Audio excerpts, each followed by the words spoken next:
오늘 에베소서 2장 6절부터 읽었죠. 근데 이제 오늘 좀 볼 것이 10절 보면 우리는 그가 만드신 바라 이렇게 나오죠. 우리는 뭐라고요? 그가 하나님이 만드신 바, 이런 포이에마 이런 뜻인데 하나님이 만드신 작품이다, 완성품이다 이런 뜻이에요. 나는 하나님이 만든 완성품이다 이런 말이에요. 사실 바울이 에베소서에 몇 년을 있었냐면 지금 이 에베소서가 쓰여진 것은 어딜까요? 감옥이요. 감옥. 이제 잡혀가지고 감옥에 있는데 감옥에서 에베소 교회에 편지를 보낸 거죠. 근데 에베소에서 바울이 몇 년이 있었냐면 3년을 있어요. 3년을 있으면서 가르쳤던 그 교회죠. 그러니까 가장 장기 체류한 교회예요. 3년 동안. 3년 동안 뭐 가르쳤을까요? 바울이 그들에게 이거 가르쳤죠. 그렇죠. 3년 동안 가르쳤던 것을 다시 그들에게 생각나게 하려고 편지를 쓴 거겠죠. 그러면 하나님이 우리는 하나님의 완성품이다. 이것을 아마 3년 동안 가르쳤겠죠. 그때까지 그 사람들은 뭐 율법을 잘 지키면 하나님 기뻐하시고 또 육신을 나라고 생각했던 사람들인데 바울이 이제 새로운 이런 생각을 넣어줬던 거죠. 자, 그러면 여기 지금 본문에 나온 것처럼 우리는 나로 바꿀 수 있잖아요. 나는 하나님의 뭐라고요? 완성품이다. 이게 사실은 구원이죠. 이게 구원이 뭐냐라고 하면 이렇게 대답하면 돼요. 내가 하나님의 완성품, 뭐 아들의 생명, 뭐 이런 존재가 된 것이 구원이다 이렇게 얘기하면 될 겁니다. 그런데 이제 이런 거예요. 이것을 우리가 알까 하는 거죠. 정말 중요한 거죠. 이 성경에는 분명히 나와 있는데 정말 내가 이것을 알고 있나, 경험하고 있나, 이제 이게 중요한 거죠. 아무리 성경에서 뭐 대단한 얘기가 써 있을지라도 그것이 내가 되는 거하고 다른 거잖아요. 그렇죠? 손흥민이가 공을 아무리 잘 차는 거하고 내가 잘 차는 건 다른 문제죠. 그렇죠? 그런 것처럼 그래서 구원을 우리가 앞으로 이렇게 좀 이해를 좀 했으면 좋겠어요. 뭐냐면 하나님의 만든 완성품이라면 달래기가 뭘까요? 상상할 수도 없는 엄청난 내가 되는 거예요. 뭐라고요? 상상할 수도 없는 엄청난 내가 되는 것이 구원이다. 이렇게. 달리 얘기하면 뭐라 그렇게 할 수 있을까? 우리가 자주 쓴 표현으로 그리스도와 똑같이 된 나. 이렇게 하면 되겠죠. 그리스도와 똑같이 된 나. 그리스도만큼의 나. 그리스도만큼의 나. 그런데 우리가 이제 몇 년 동안 이런 표현을 썼잖아요. 그리스도와 똑같이 된 나. 그러면 이런 나를 알려면 뭘 알아야 될까요? 그런 나를 알려면 그리스도와 똑같이 된 나를 알려면 나를 알아야 되나요? 그리스도를 알아야 되나요? 그리스도를 알아야죠. 그렇죠? 그리스도를 알아야 돼요. 나에게는 그런 내가 없어요. 그렇죠? 그리스도와 똑같아진 나니까. 원래는 그리스도와 똑같지 않았죠. 그렇죠? 똑같지 않았던 나예요. 그리스도 밖에 있었던 나예요. 그런데 이제 내가 그리스도 안에 내가 됐단 말이에요. 그리스도 안에 나라는 얘기는 달래기면 그리스도와 똑같이 된 나 이렇게 표현할 수 있잖아요. 그렇다면 그런 나를 아는 유일한 방법은 하나밖에 없어요. 그리스도를 아는 거예요. 그리스도를 아는 만큼 그 나를 아는 거죠. 그리스도를 모르면 모르는 거예요. 그렇죠. 당연히 모르죠. 그리스도만큼의 나이기 때문에. 그렇기 때문에 그리스도를 알아야 되는 거예요. 그래서 3장 4절을 볼게요. 이렇게 바울이 얘기하죠. 그것을 읽으면 내가 그리스도의 비밀을 깨달은 것을 너희가 알 수 있으리라 이렇게 얘기해요. 그것을 읽는다는 건 뭐냐면 앞에 나온 1, 2장을 읽는 거예요. 1, 2장 원어로 보면 그것을 읽으면이 아니고 그것을 위의 것으로 읽게 되면 이런 뜻이에요. 너희가 이 편지를 보면서 내가 그런 상상할 수 없는 엄청난 존재가 되었구나. 그리스도와 똑같은 내가 되었구나. 이렇게 읽으면 어떻게 된다는 거예요? 그렇게 읽으면 내가 그리스도의 비밀을 깨달은 것을 너희도 알 거야. 너도 알 거야. 너희도. 당연한 거 아닐까요? 그렇죠? 그렇죠.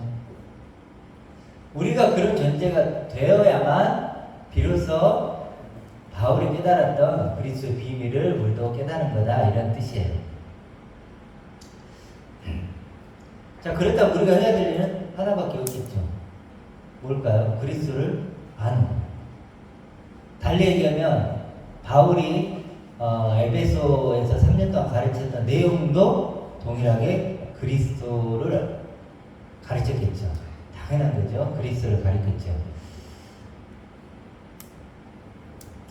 자, 그럼 그리스도라는 비밀을 아는가? 이게 이제 우리에겐 질문해야 되는 거죠. 그리스도라는 하나님의 비밀을 나는 알고 있는가? 그런데 이거 한번 질문해볼게요. 이걸 정말 알고 있는 사람이 많을까요? 적을까요? 제 경험적으로 보면 정말 그 희미해요. 거의 정말 찾아보기가 어려워요. 그래서 왜 그럴까를 좀 생각을 해봤는데, 일단은 제가 그래서 이제 그리스도를 물어봤잖아요. 사람들에게. 만난 사람마다 물어봤겠어요? 안 물어봤겠어요? 나름대로 물어봤죠. 직접적으로 안 물어보더라도 이렇게 이제 궁금해서 이렇게 해봤는데, 그리스도를 보통 얘기하는 사람은 그리스도를 물어보면 어떻게 대답하냐면, 일단 그리스도는 왕, 선지자, 제사장. 딱 이거예요. 대답이 공통적이에요. 왕, 선지자, 제사장. 그리고 기름 부음 받은 자, 구원자. 이게 그분들이 얘기하는 거의 전부예요.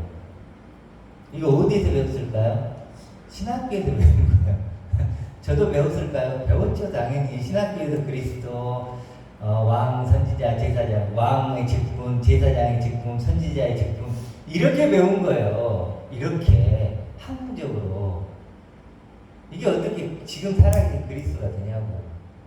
그렇죠? 그리고 이제 기름 부음 받는, 이렇게 이 정도로. 지금 이 수준이에요, 우리가. 그러다 보니까 사실 우리가 이제 대화가 좀 힘든 거죠. 이렇게 스펄전 목사님 아시죠? 설교의 황태자, 이렇게 표현을 하거든요. 그러니까 설교를 지금까지 제일 잘했다, 이렇게까지 표현한 분이 이렇게 그리스도를 얘기했더라고요. 우리는, 그리스도를 정말, 아름답게 보고 정말 기뻐해야 된다는 거예요. 그러니까 맞죠. 그리스도를 우리가 아름답게 보고 기뻐해야 된다. 그리고 그 이유를 설명해요. 그 이유를. 그래서 뭐라 그러냐면, 그리스도께서 세례를 받으시고 병든 자를 고치시고 또 바리새인과 싸우시고 우리를 위해 죽으셨기 때문이에요. 그게 그리스도예요. 그러면 이제 이런 질문이 나오죠. 거기서 우리가 그 그리스도와 어떻게 하나 될 수 있죠? 어떻게? 접점이 안 생기죠. 그렇죠? 뭘 놓치고 있는 거지? 지금 살아계신 그리스도가 있어요, 없어요? 없는 건 다 과거잖아요. 그건 예수님이 한 얘기잖아요. 예수님이 세례 받으시고, 예수님이 병든 자를 고치고, 예수님이 바리새인과 싸우고, 예수님이 뭐 했죠? 죽으셨잖아요.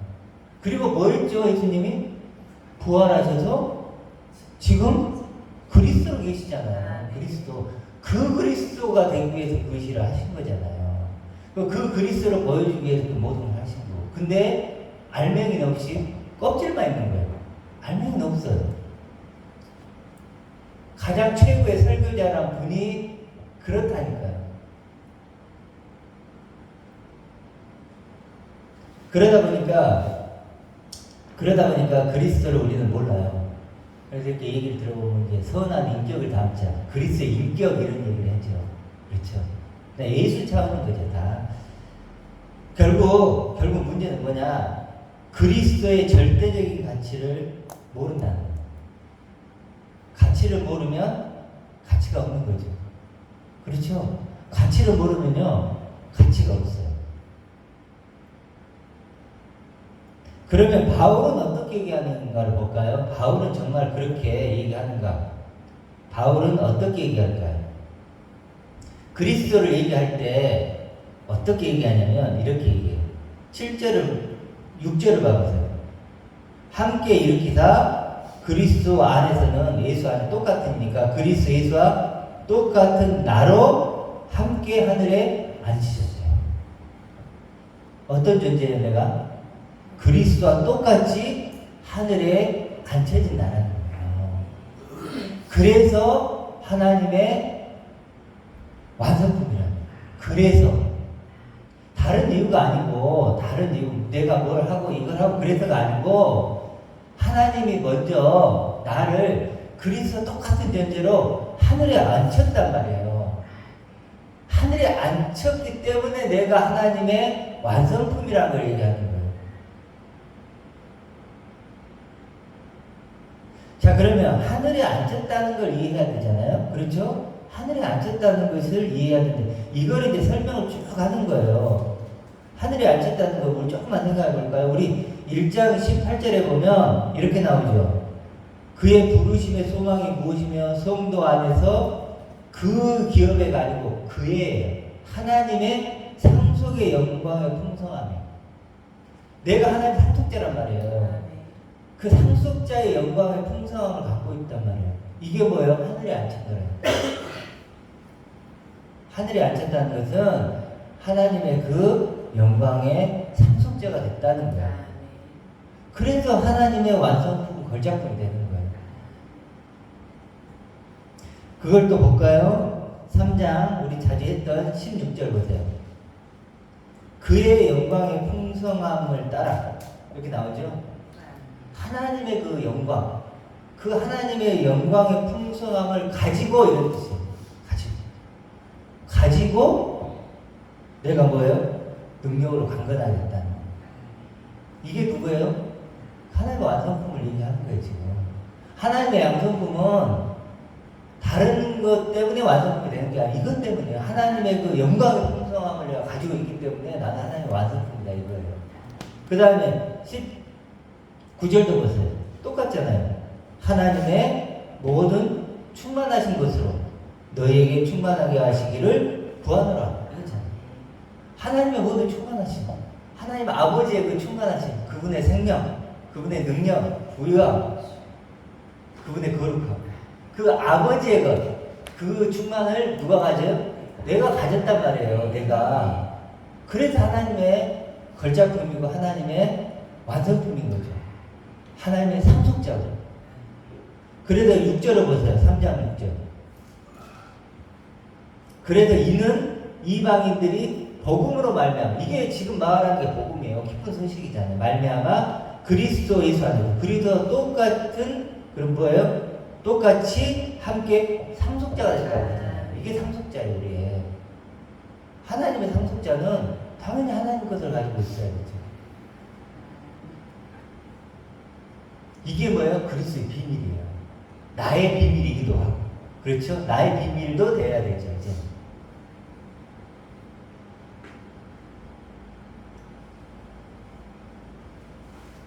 그리스도가 조금 더 그려지죠.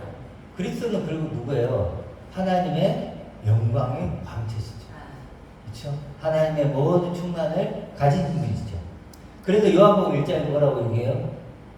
그의 영광을 보매 하나님과 하나된 자의 영광이요, 이렇게 나와요.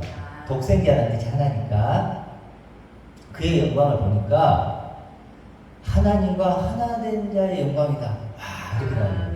그리고 뭐예요? 그의 충만한 데서 우리도 받았다 그러죠. 똑같은 얘기 하잖아요. 요한복음 1장과 지금 바울이 얘기하는 것이나 지금 요한이 얘기하는 거나 같아요, 달라요? 똑같아요. 그렇죠? 예수님도 뭐라고 얘기하시죠? 예수님이 또 아버지 안에 생명이 있고 그 생명이 아들에게도 주어져. 또 그 아들의 안에 생명이 누구에게 와요? 내게 오는 거죠. 이렇게 연결되는 거죠. 그 예수님도 당연히 아버지의 모든 것을 내게 주셨다고 얘기했죠. 또 우리 베드로 얘기를 들어볼까요? 베드로 우리 자주 했던 거 뭐예요? 베드로전서 5장 10절 뭐죠? 은혜가 하나님께서 자기의 영원한 영광으로 우리를 들어가게 하셨다. 그 영원한 영광을 들어가서 그 영원한 영광을 가진 자가 뭐예요? 아들이라니까요. 그 사람이 구원받은 자예요. 그래서 상상할 수 없이 엄청난 데가 됐다고 표현을 할 수밖에 없는 거예요. 어떻게 여러분 상상하시겠어요? 그렇죠? 이 엄청난 이 구원의 그림을, 구원의 이야기가. 그러니까 육에 매여 있는 사람은 이런 얘기가 들리지도 않고 보이지도 않고 그렇죠? 그렇게 되는 거죠. 자, 그래서 결국 무슨 얘기를 하고 싶은 거냐면 그리스도를 알아야 된다는 거예요. 그리스도. 자, 그리스도를 알아야 되는데 그리스도를 한 구절을 더 찾아볼게요. 3장 8절. 3장 8절 뭐라고 나 같이 한번 읽어볼까요? 3장 8절. 모든 성도 중에서 지극히 작은 자보다 더 작은 나에게 이 은혜를 주신 것은 측량할 수 없는 그리스도의 풍성함을 이방인에게 전하게 하시고. 이방인은 누구죠? 우리죠. 나죠, 나. 나에게 뭘 전한다고요? 바울이 정말 전하고 싶었던 건 딱 하나였던 거예요. 뭐죠? 측량할 수 없는 풍성함이신 그리스도. 저도 마찬가지로 그러면 여기 서서 뭐 해야 되죠? 측량할 수 없는 풍성함이신 그리스도를 전해주는 것 뿐이에요. 그거 외에는 할 게 없어요. 또 할 게 없어야 돼요. 그렇죠? 측량할 수 없는 그리스도의 풍성함. 와, 생각을 한번 해보세요. 측량을 할 수 없는 풍성함을 갖고 계시대요. 그리스도. 지금 이 순간에. 나는 육신을 입고 있는데, 목숨으로 있는데, 그리스도는 측량할 수 없는 풍성함을 계시대요.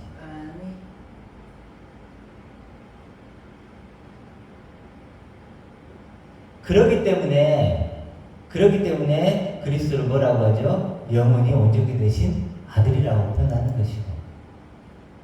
자, 이게 연결이 되죠? 그러니까 하나님의 영광을 가진 그리스도죠. 하나님의 영광을 가진 그리스도니까 뭐라고 하는 거죠? 측량할 수 없는 풍성함이신 그리스도라고 하는 거고. 그렇기 때문에 영원히 온전히 되신 아들이고, 영광과 존귀로 간을 쓰셨고, 하나님 우편에 앉아 계시고, 하나님의 참속자고, 이렇게 그리스도를 얘기할 수 있는 거예요. 그렇죠? 마찬가지로 나를 그럼 그리스도와 똑같은 나로 고백하려면 뭐가 있어야 되죠? 하나님의 모든 충만. 그리스도가 가신 그것을 나도 가져야 된단 말이에요. 그것을 갖지 않으면 난 그리스도와 절대로 똑같아질 수가 없어요. 그렇죠? 같아질 수가 없죠. 그리스도 공동 상속자가 돼야 되니까. 이거 지금 이해하시겠나요? 네. 그렇다면 이제 이렇게까지 그대로 올라가 봐야 돼요. 뭐냐면 나를 알려면 누구를 알아야 되죠? 그리스도를 알아야 돼요. 그리스도를 알려면 누구를 알아야 되죠? 하나님 아버지를 알아야 돼요. 여기까지가 가야 된다는 거예요. 근데 그리스도를 배운 것처럼 또 하나님도 신학으로 배워요. 그래요. 신학교에서 제가 뭘 배웠을까요? 삼위일체. 또 예수님은 신성이 있냐 인성이냐 그거 갖고 싸우는 거예요. 그거 배우다 3년 나왔어요. 그거 3년 배우고 나니까 도대체 내 머릿속에 하나님은 사라지고 교리와 신앙만 남아. 도대체 뭐 나보다 어떻게 하는 거야 도대체. 그러니까 하나님이 없는 거예요. 나는 그런 하나님 원하지 않는데, 그런 학문적이고 이론적이고 교리적이고 그런 하나님 말고 지금 살아계신 나에게 가장 좋은 걸 주시는 그 하나님. 나를 그리스도와 똑같은 나로 만드신 하나님. 나를 하나님 창세전부터 계획했던 그 하나님의 완성품으로 만드신 그 하나님을 알고 싶은데 신학교 갔더니 삼위일체 가르치고 뭐 가르치고 뭐 가르치고 그러다 보니까 나오니까 하나님이 없어. 내 머릿속에 온통 신앙만 차 있는 거야. 그렇기 때문에 출처가 중요한 거예요. 정말 이 말씀에서 하나님을 만나야 돼요. 말씀에서. 그 유시민 그 전 장관 있죠.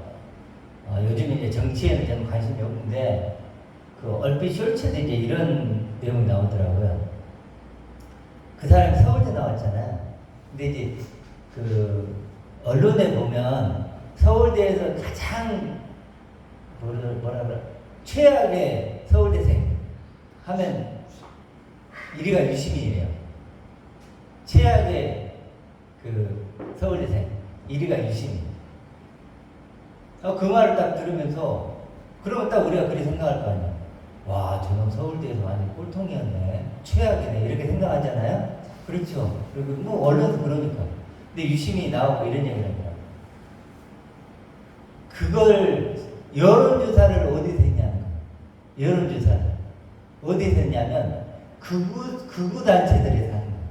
극우 단체들에서 여론조사를 하는 거예요. 그러면 1등이 누굴까요? 유시민, 2등이 조국 이렇게 나오는 거예요. 저 지금 정치 얘기 하자는 게 아니에요. 그러니까 그 단체에서 딱 이렇게 투표를 하면 당연히 1위는 유시민. 근데 좌편으로 가볼까요? 그래서 유시민이 그러더라고요. 이제 박정희 많으니까.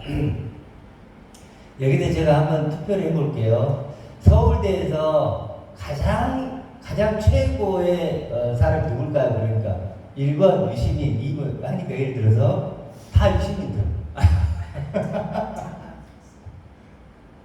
무슨지 알겠죠? 출처가 어디냐가 중요한 거예요. 출처에 따라서 이렇게 극과 극의 반응이 나오는 거예요. 유시민은 저번에 우리 문재인 얘기했잖아요. 문재인 대통령이 했을 때 한쪽은 뭐였죠? 문재인 보유국. 문재인 보유국. 또 그죠? 한쪽은 문재양. 재앙이래, 재앙. 그러니까 출처가 어디냐가 중요한 거예요. 출처가. 신학은요, 사람에서 출발하는 거예요. 절대로 하나님을 알 수가 없어요. 그런 거 가지고는. 삼위일체를 배우고 인성, 신성 뭐 이런 거 아무리 배워도 그 하나님을 알 수는 없어요. 출처가 신학은 그런 거예요. 출처가 어디야 돼요? 말씀이야 되죠. 이 말씀이 얼마나 나와요. 우리를 그리스도와 함께 살리시고 하나님 우편에 앉으시고 측량할 수 없는 그 풍성함을 그리스도에게 주었던 그 그리스도의 풍성함을 나에게도 주신 하나님. 그리고 베드로전서 1장 21절에 뭐라 그랬어요? 그리스도를 죽은 자 가운데 살리시고 영광을 주신 하나님이 나에게도 영광을 주셨다. 똑같은 영광을 주셨다. 그래서 나의 믿음과 소망은 하나님께 있다. 성경은 그렇게 얘기해요. 삼위일체, 뭐 인성신 이런 거 얘기 안 한다니까요. 그건 철학이에요. 출처가 신학이면요 이미 끝난 거예요. 출처가 교류면 이미 끝난 거라는 거예요. 다 사람에서 출발된 거예요. 그래서 우리의 출발은 어디야 돼요? 말씀이야 돼요. 오직 말씀이야 돼요. 그래야 하나님을 만나는 거예요.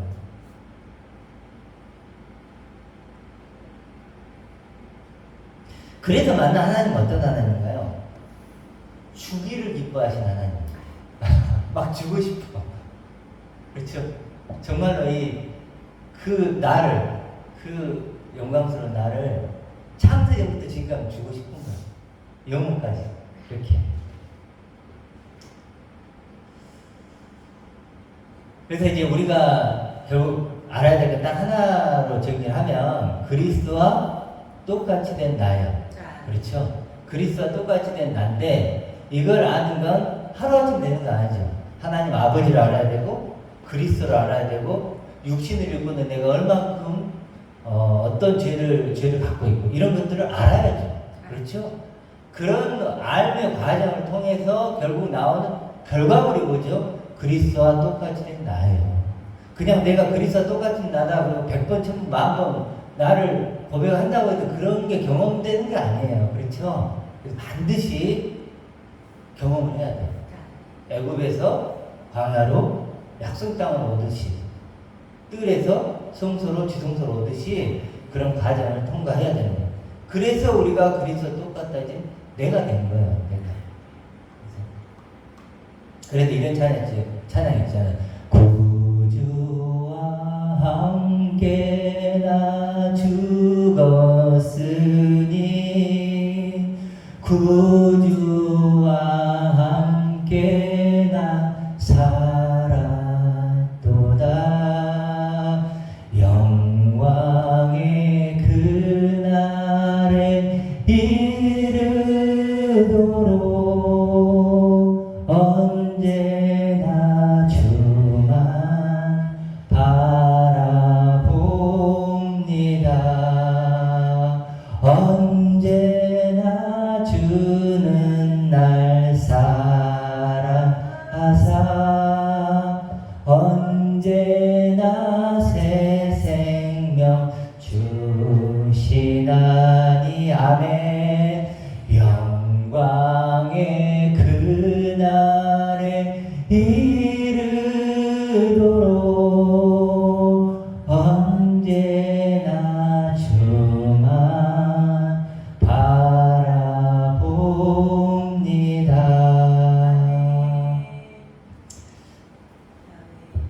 우리가 이렇게 그리스도와 똑같이 된 나, 이런 내가 되면 이제 비로소 이해하는 거예요. 구원이 뭔지. 아, 이게 구원이네. 그리고 하나님이 자기를 찾는 자들에게 상 주시는 이심을 믿어야 된다고 했죠. 그 상이죠. 그 상을 내가 받은 거예요, 이미. 더 다른 상이 필요가 없어요, 이제. 그 상을 받았으니까. 그리고 수가성, 사마리아 여인에게 예수님이 뭐라 그러죠? 하나님의 선물을 얘기하죠. 그 선물을 이미 받은 거예요. 다 똑같은 얘기예요. 하나님의 뜻, 하나님의 사랑, 은혜. 바로 그거죠. 그렇죠? 그래서 똑같이 된다. 이게 하나님의 거니까. 하나님 창세전부터 계획한 내가 누군가요? 바로 그 나예요. 그 내가 하나님 창세전부터 약속한 내가 지금 된 거예요. 지금. 그리고 또 용서 얘기가 많이 하잖아요. 용서. 근데 성경이 뭐라고 내느냐면 그리스도 안에서 우리를 용서하셨다 그래요. 그리스도 예수 안에서 우리를 용서했다는 게 무슨 말일까? 그리스도 예수와 똑같은 나를 만들어 주는 것이 하나님의 용서라는 거예요. 용서라는 건 죄를 떠나보내는 거니까. 그렇잖아요. 하나님 나를 용서하고 싶어요. 육신의 연약함, 죽음, 사망 이걸 덮어 쓰고 있는 그런 나를 용서하고 싶어요. 떠나보내고 싶은 거죠. 그리고 옛날에는 이제 제가 예수님을 마지막 아담이라고 하잖아요. 고린도전서 15장에 마지막 아담이라고 하는데 마지막 아담은 무슨 일을 하죠? 살리는 영 이렇게 얘기하잖아요. 근데 원어적으로 보면 생명 주는 영, 생명 주는 말씀이에요. 근데 그 생명이 뭔지를 모르겠는 거예요. 그러니까 아무리 읽어도 생명이 뭐지? 생명 주는 영? 생명 주는 말씀? 이 생명이 뭐지? 읽는다고 알아지는 게 아니잖아요. 그렇잖아요. 근데 이제 그런 데가 되고 보니까 아, 이게 아들 생명이구나. 그리스도와 똑같아진 생명이구나. 이해가 되는 거예요. 그러니까 여러 번 안 읽어도 이제 읽으면 아, 생명. 요한복음에서 요한이 뭐라 그러냐면 요한복음을 쓴 목적은 생명을 얻게 하려 함이라 이러는 거예요. 그럼 요한복음을 읽으면 어떤 결과물을 내야 되죠? 생명을 가져야죠. 그 생명을 내가 가지면 그 생명을 설명할 수 있어야 돼요. 정말 여러분 갖고 있다면 설명할 수 있잖아요. 그 아들의 생명. 나로, 다른 걸로 말고 나 자신으로 설명할 수 있어요. 그러지 않으면 그 생명이 된 게 아니에요. 성경을 아무리 많이 알고요, 신학을 얘기하고 막 박사를 한다 할지라도 나로, 나 자신으로 그 아들 생명을 얘기하지 못하면 그 생명이 된 게 아니에요. 그 열매가 반드시 맺혀야 돼요. 나로. 자, 그리고 그렇게 아니까 어떤 게 생기냐면 당연히 십자가를 이해하죠. 십자가는 맞바꾼 거예요. 그렇죠? 이 나와 그리스도의 생명을 맞바꾼 거죠. 그렇죠? 이제 십자가도 분명하게 이해해요. 옛날에는 막 십자가 얘기하면 생각 눈물부터 흘리려고 해요. 눈물 흘려야 되는데 어떻게 그래야 십자가에 근데 그러지 않아. 이제는 십자가를 생각하면 등가의 교환이 일어났구나. 네. 등가의 교환이 일어난 곳이구나. 내 운명이 완전히 바뀐 곳이구나. 네. 그곳으로 이제 바뀌는 거지, 십자가는. 네. 그래서 눈물을 흘리는 수도 있겠지만 이제 기쁨의 잔치가 일어나는 자가 되는 거죠. 그렇죠? 그 죄도 이제 달라요. 하나님 생각하는 죄와 내가 사람이 생각하는 죄는 다르죠. 그렇죠? 뭐 사람이 생각하는 죄하고 나쁜지 못된지 뭐 이런 거겠지만 하나님 생각하는 죄는 뭘까요? 그리스도와 똑같아지지 않는 게 죄예요. 죄는. 그렇죠? 예수님도 요한복음에 나를 믿지 않는 게 죄라 했으니까 죄가 뭐라고요? 그리스도와 내가 똑같아지지 않으면 그게 죄인 거예요. 하나님에게. 예수님의 핏값으로 그런 존재를 만들어줬는데 그렇죠? 죄도 달라져요. 죄에 대한 생각이 완전히 바뀌는 거예요. 차원이 다른 죄가 되는 거죠. 그리고 당연히 새 이름을 가지겠죠. 나를 고백을 새롭게 하는 거예요. 이거 자주 하셔야 돼요. 나는 헤아리 없는 새 것이죠. 내가 헤아리 있나요, 없나요? 없어요. 육신은 있지만 진짜 나는 헤아리 없는 존재예요. 그리고 영원한 승리자죠. 죽음과 사망을 이긴 영원한 승리자고 1만 달란트 새 예루살렘이에요. 내가 새 예루살렘이고 내가 세 번째 성전이에요. 그렇게 나를 고백할 수 있는 존재가 되는 거예요. 이게 능력이죠. 그런데 옛날에 그 개그풀에 보면 자기 아들을 장수하라고 이름을 길게 짓는 거 혹시 알아요? 박지선이 알아요? 김수암, 거북이와 두루미 막 해가지고 있죠? 그래서 너 누구야? 그러면 이름을 한번 얘기해야 돼. 이름은 얘기해도 1분 걸려. 김수암, 두루미 하고 막 해가지고 1분 동안 자기 이름을 긴 이름을 얘기해요. 자기 이제 아버지가 오래 살라고 그렇게 이름을 지어줬대. 근데 다른 사람이 하고 야, 나 잘 못 들었는데 다시 한번 얘기해줘. 그럼 또 김수암 해가지고 개그 프로가 하는데 이름만 얘기해서 끝나는 그런 개그 프로였는데 이게 이 이름 보면서 마치 이게 내 이름 같아요. 내 이름. 그렇죠? 뭐 해아래 새 것이다, 영원한 승리자다, 1만 달란트다, 새 예루살렘이다, 뭐 천하보다 귀한 존재다, 창세부터 계획된 존재다. 그래요, 안 그래요? 이게 다 누구 이름이에요? 내 이름이에요. 생명나무다, 흰옷을 입은 자다, 14만 4천이다. 다 누구예요? 내 이름이라니까요, 내 이름. 내 이름. 하나님이 부르시는 내 이름이고, 하나님이 부르시는 새 이름이에요. 하나님이 나를 그렇게 부른다니까요. 주가 이렇게 부르는 게 아니고, 이건 육신의 이름이고, 너는 내 영원한 아들이야. 내 모든 충만을 가진 아들이야. 그러니까 하나님이 참 이번 주에 제가 은혜가 됐던 게, 뭐 자주 생각은 하지만, 하나님이 나를 하나님의 모든 충만을 가진 아들로 보고 계신다는 거예요. 야, 이 생각을 하니까요. 하기는 자주 하지만 이번 주에 생각이 더 막 기쁘더라고요. 누가 나를 그렇게 봐주지? 야, 나를 하나님은 자신의 모든 걸 가진 아들로 보고 계시고 상속자로 보고 계신다고? 그러니까요. 그 하나님의 말씀 통해서 나에게 막 너는 생명나무, 너는 천하보다도 귀해, 너는 영생, 너는 내 아들, 뭐 이렇게 부르시는 거예요. 여러분들 이름 그렇게 이름이 새 이름을 가졌다는 믿으시기 바랍니다. 네. 그리고요 그렇게 이제 계속 고백을 해야 돼요. 고백을 해야 돼요. 그리고 또 영접한다는 것도 좀 생각을 했는데 영접이라는 것도요. 우리는 보통 생각하면 영접은 한 번 따기를 생각하잖아요. 그게 아니에요. 원어적으로 보면 영접은요 부정과학의 시제거든요. 부정과학의 시제여서 과거에 어떤 일이 일어나가지고 계속해서 지금까지 앞으로 계속 완성될 때까지 계속 그 상태를 유지해 가는 거예요. 포도나무 가지를 생각해 보세요. 포도나무 가지가 딱 붙어가지고 나 붙어서 끝 그러지 않죠.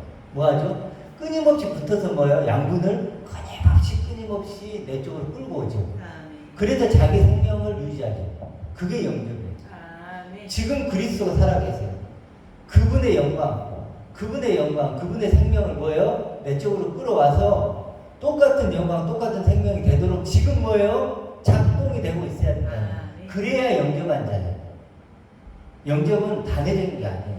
계속 지금도 진행되어야 될 거예요. 만약에 한 번 됐어, 끝났다 그러면 그건 죽은 거예요. 그건 영접이 아니에요. 영접은 부정과의 시대여서 지금도 계속 된다는 걸 이해하셔야 돼요.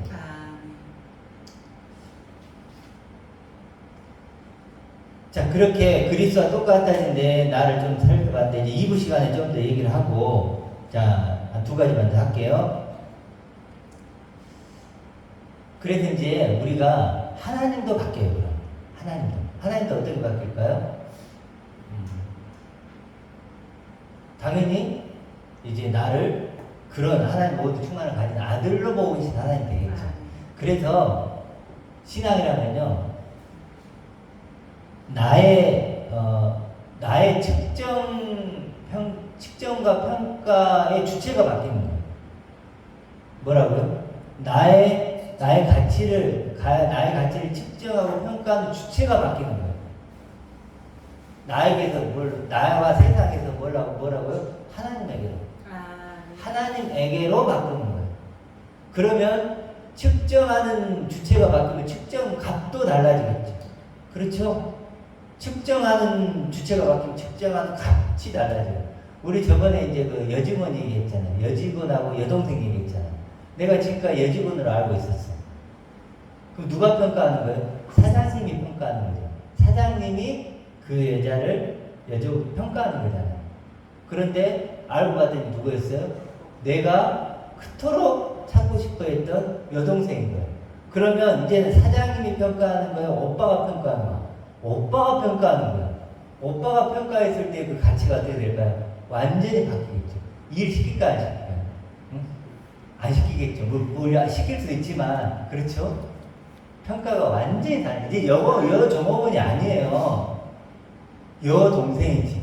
그토록 찾고자 하는 여동생이지. 마찬가지야. 하나님이 나를 평가합니다. 나를 직접. 이게 신앙이에요. 그러면 나는 이제 이게 아니에요. 이 육이 아니에요. 하나님이 이건 관심도 없어요. 이런 차원이 아니에요. 뭐죠? 바로 하나님의 그리스도와 똑같은 상속자, 아버지의 모든 것을 누릴 아들로, 천하보다도 귀한 존재로. 그렇죠.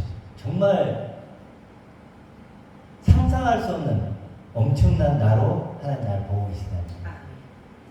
자, 이제 마지막으로 한마디만 더 할게요. 자, 그러면 우리가 뭐 해야 되느냐? 이걸 생각해야 돼요. 중요한 건 뭐냐면 이걸 듣는다고 되는 게 아니에요. 이제 이걸 마음으로 가지면 뭐 해야 돼요? 앞으로 계속 생각해야 돼요. 생각을 해야 존재감이 생기는 거예요. 뭐라고요? 생각을 해야 존재감이 생겨요. 원인이 있어야 결과가 있죠.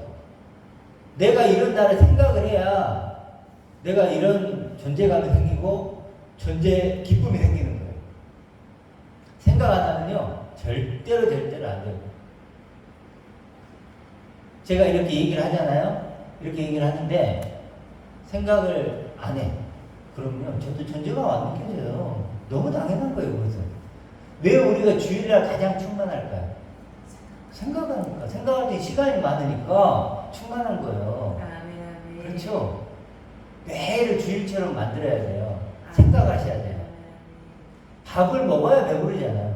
똑같은 거예요. 그럼 이럴 수 있어요. 나는 이게 성령 충만하지 않지, 기쁨 충만하지 않지. 왜 그럴까요? 생각 안 했으니까 생각해야지. 그래서 바울도 뭐라, 위의 것을 생각하라고 자꾸 하잖아요.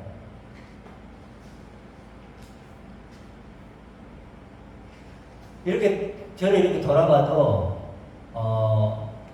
2019년인가 제가 글을 쓰는 걸 봤어요. 근데 이제 김 목사님이 답글을 다셨더라고요. 근데 뭐라고 달았냐면 그리스도처럼 변화될 참 모습을 소망합니다. 이렇게 써있더라고요. 그리스도처럼 변화될 참 모습을 소망합니다. 아, 네. 그 말을 써놔도 그러고 제가 이제 거기다가 정말 그 귀한 댓글이다 이렇게 써졌더라고요. 근데 그때 글을 보면서 어떤 생각이 들었냐면 그때 글 들고 이번에 이제 카톡에 올리신 것도 보면서 그때나 지금이나 믿음이 좀 깊어졌기는 했겠지만 내용물은 비슷하네. 그렇죠? 비슷해요. 거의 동일하죠. 중요한 건 뭘까요? 깊어지는 거예요. 생각하는 거예요. 더 이제 생각이 뭐예요? 자주 하게 됩니다. 아, 네. 자주 하게. 그 차이가 있는 거예요. 근데 자꾸 제가 쳇바퀴 도는 것 같다는 느낌을 좀 받았거든요. 왜 그럴까요? 생각의 양이 적으니까 그래요. 그렇죠? 생각의 양이 적으면 그래지는 거예요. 그렇기 때문에 우리가 뭐 해야 될까요? 앞으로 생각을 많이 하셔야 돼요. 아, 네. 생각을. 시간 날 때마다 항상 할 수는 없지만 시간 날 때마다 하셔야 된다. 자, 그래도 이제 마지막 결론 내립니다. 하나님이 원하는 나는 어떤 나인가? 상상할 수 없는 엄청난 나라는 걸 생각해야 해요. 아, 네. 그리스도와 똑같이 된 나만을 원하세요. 아, 달리 얘기하면 다른 나는 원하지 않아요. 이게 중요해요. 다른 나는 원한다 안 한다? 안 해요. 여러분을 불사르는 데 내어주는 여러분 원할까요? 원하지 않아요. 여러분 불사르는 데 내어준 여러분 우리 입장에서는 나를 불사르는 데 내어준 하나님 이런 나를 받아주셔야 돼. 안 받죠. 그렇죠? 천사의 말을 해요. 받을까 안 받을까요? 안 받아요. 천사의 말을 하는 사람은 필요 없다는 거예요. 그렇죠? 그리고 어떤 사람은 저기 아프리카에 가고 의사가 예수의 사랑으로 내가 그런 것도 안 받는 거예요. 천하만국을 다 하나님께 갖다 드려 받을까 안 받을까요? 안 받아요. 아셨죠? 그런 나는 절대 받지 않는다. 그래서 뭐예요? 유다서 1장 24절에 보면 그 영광 앞에 흠이 없게 세우실 하나님 이렇게 아, 네. 뭐라고요? 그 영광 앞에 흠이 내가 없게 기쁘게 세우실 하나님이 우리가 믿어야 하는 하나님. 아, 네. 그 하나님은 달리기 뭐냐면 하나님의 영광을 가진 아들만이 하나님의 영광 앞에 설 수 있죠. 누가 그 영광 앞에 설 수 있겠어요? 내가 하나님의 영광을 가진 아들이 되어서 흠이 없이 기쁘게 세우시겠다는 거예요. 그게 하나님이에요.